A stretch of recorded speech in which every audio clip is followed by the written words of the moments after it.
ಅರಿತಿದ್ದೆಲ್ಲ ನೆನಪು ಮಾಡಿಕೊಳ್ತವೆ. ಒಬ್ಬ ವ್ಯಕ್ತಿಗೆ ಇಷ್ಟ ಆಗ್ಬೇಕು ಅಂದ್ರೆ ಇರಬೇಕಾಗಿರುವುದು ಅಂದವಾದ ಮುಖ ಅಲ್ಲ, ಅರ್ಥ ಮಾಡಿಕೊಳ್ಳುವ ಮನಸ್ಸು. ಕಣ್ಣಲ್ಲಿರೋ ಕನಸು, ಮನಸ್ಸಲ್ಲಿರೋ ಆಸೆ, ಮನದಲ್ಲಿರೋ ಪ್ರೀತಿ, ಹೃದಯದಲ್ಲಿರೋ ನೆನಪು, ಇವೆಲ್ಲ ಅರ್ಥ ಆಗೋದು ನಮ್ಮನ್ನು ಮನಸಾರಿ ಇಷ್ಟಪಡುವ ಮನಸ್ಸಿಗೆ ಮಾತ್ರ.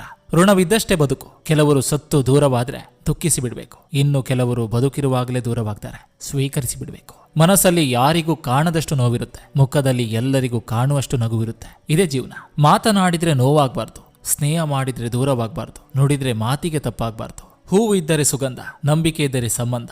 ದೇವರಲ್ಲಿ ನನ್ನ ಪ್ರಾರ್ಥನೆ ಒಂದೇ, ನಾನು ಪ್ರೀತಿಸುವ ಸ್ನೇಹ ಸಂಬಂಧಗಳು ಯಾವಾಗಲೂ ಸಂತೋಷವಾಗಿರಲಿ ಎಂದು. ನೋವಿನಲ್ಲೂ ನಗುವುದನ್ನ ಕಲಿತಿದ್ದಾರೆ ಅಂದ್ರೆ ಜೀವನ ಅವರಿಗೆ ಅದ್ಭುತ ಪಾಠ ಕಲಿಸಿದೆ ಎಂದರ್ಥ. ಕತ್ತಲೆ ಇದ್ದಷ್ಟು ಚಂದ್ರನಿಗೆ ಬೆಲೆ ಜಾಸ್ತಿ, ಕಷ್ಟಗಳು ಇದ್ದಷ್ಟು ಮನುಷ್ಯನಿಗೆ ಬೆಲೆ ಜಾಸ್ತಿ. ಸಾಗುವ ದಾರಿ ಹೇಗೆ ಇರಲಿ, ಇಡುವ ಹೆಜ್ಜೆ ಸರಿಯಾಗಿರ್ಲಿ. ನಗುವ ಹೃದಯಕ್ಕಿಂತ ನಗಿಸುವ ಹೃದಯ ಮುಖ್ಯ. ದುಃಖ ಪಡುವ ಮನಸ್ಸಿಗಿಂತ ದುಃಖ ಮರೆಸುವ ಮನಸ್ಸು ಮುಖ್ಯ. ಯಾರಿಗಾಗಿಯೂ ನೀವು ಇನ್ನೊಬ್ಬರನ್ನು ನಿಮ್ಮ